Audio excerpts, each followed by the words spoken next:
was always nice, and he never wanted to hurt anyone. And Yusur, I wasn't close to her in high school. We actually became close in college. We had a class together last semester, and that's when we really started getting close. And we'd always sit together in class and just joke around and eat fruit roll-ups in the back of the class. And I'm glad you guys could at least have a smile, a moment right there. You know, Dia was in his second year of dentistry school, and he was raising money. He was going to go on a mission to provide dental care to refugees. Let's take a look. Have you ever felt helpless about the situation in Syria and felt like you can't do anything about it? Well, this is your opportunity to help.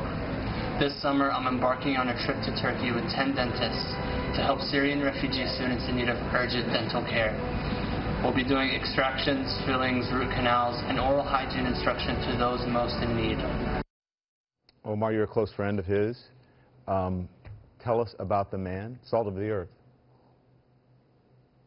Yeah, I mean, the video just scratches the surface at all that Dia is. He's just so selfless and so generous, and it really does give you a peek into his personality and how he's always willing to help and always looking for ways to help people. He's just the kindest, gentlest soul that most of us has ever met.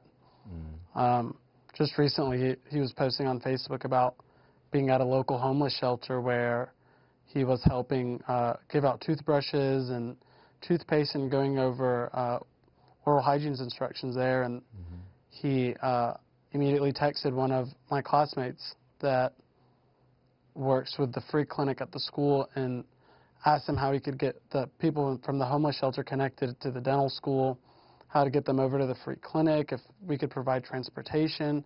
He was just always constantly thinking about ways to help people, and he was just so genuine and pure about it. And it really is a legacy that we're going to try to carry on. I know that it's something that we all strive to be.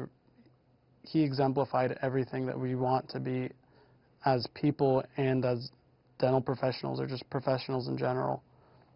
He is a representation of what people believe Muslims, the representation that should be in media, that should be covered more, the people who do kind things, who do missions like that.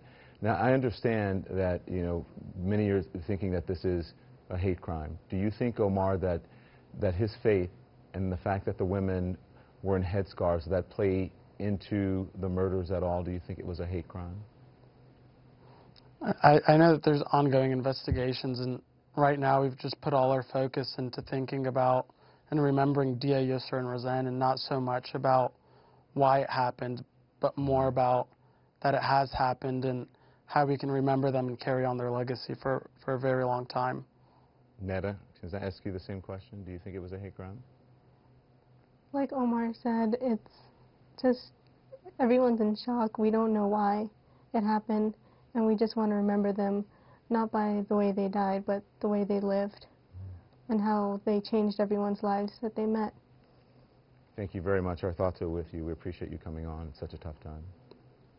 Thank you. Thank you.